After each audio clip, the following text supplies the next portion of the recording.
മലയാളി അല്ലല്ലോ, പിന്നെ മലയാളം എങ്ങനെ അറിയാം? പറയാം. സോ ഹേ ഗൈസ്, കുറേ പേര് എന്നോട് ചോദിക്കുന്നു, നീ കശ്മീരി അല്ലേ, how do you speak Malayalam, Malayalam എങ്ങനെ അറിയാം? സോ ഈ വീഡിയോയിൽ ഞാൻ എല്ലാം കൺഫ്യൂഷൻ തീർക്കാം. സോ എൻ്റെ പേരാണ് അസ്രാർ, ഞാനൊരു കശ്മീരിയാണ്. ഞാൻ കശ്മീരിലാണ് ജനിച്ച്, ഡിസ്ട്രിക്ട് ബാരാമുള്ളയിൽ. ഞാൻ എൻ്റെ സ്കൂളിംഗ് ഇവിടെ ചെയ്ത് 12th കംപ്ലീറ്റ് ആയപ്പോൾ എനിക്ക് സ്കോളർഷിപ്പ് കിട്ടി, കോട്ടയം മെഡിക്കൽ കോളേജ് BSc നഴ്സിംഗിൽ. അപ്പോൾ ഞാൻ 2019 ഫസ്റ്റ് ടൈം കേരള പോയി. ഓക്കെ, പോയിട്ട് ഞാൻ അവിടെ എത്തിയപ്പോൾ ഞാൻ അവിടുത്തെ ഭാഷ കേട്ട് എനിക്കൊന്നും മനസ്സിലാവുന്നില്ല, ഭയങ്കര പാട്.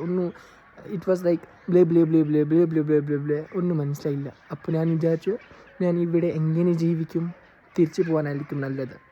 പക്ഷേ ഞാൻ എങ്ങനെയോ അവിടെ നിന്ന്. അപ്പോൾ ഫസ്റ്റ് ക്ലാസ്സസ് ഒക്കെ ആയിരുന്നു കോളേജിൽ, മലയാളം അറിയില്ലായിരുന്നു.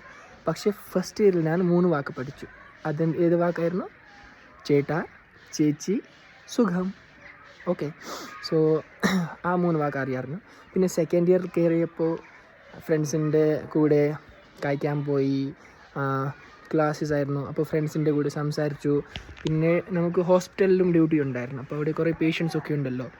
അപ്പോൾ പേഷ്യൻസിനോട് സംസാരിച്ചിട്ട് ഞാൻ മലയാളം പഠിച്ചു, മനസ്സിലായല്ലോ. അങ്ങനെ ഞാൻ ഒരു 3-4 വർഷം എടുത്തു മലയാളം പഠിക്കാൻ വേണ്ടി. ഇപ്പോഴും എനിക്ക് കുറച്ച് കൺഫ്യൂഷനൊക്കെ ഉണ്ട്. ഫോർ എക്സാമ്പിൾ പാല്, പല്ല്, പുലി, അങ്ങനെ കുറേ ഉണ്ടല്ലോ. അപ്പോൾ കൺഫ്യൂഷനാണത്. പിന്നെ ഞാൻ കംപ്ലീറ്റ് ചെയ്തു ഡിഗ്രി 2 years ബാക്ക്. 2 years അല്ല, 1.5 വർഷമായി. അവിടെ തന്നെ ഇൻറ്റേൺഷിപ്പ് ചെയ്തു. അത് കഴിഞ്ഞിട്ട് ഞാൻ അസ്റ്റർ മെഡ്സിറ്റി എറണാകുളം ഉണ്ടല്ലോ, അവിടെ കയറി. പക്ഷേ അവിടെ റിസൈൻ ചെയ്തു. അതെന്ന് വെച്ചാൽ എനിക്ക് എയിംസിൽ കിട്ടി, എയിംസ് ജാർഖണ്ഡിൽ.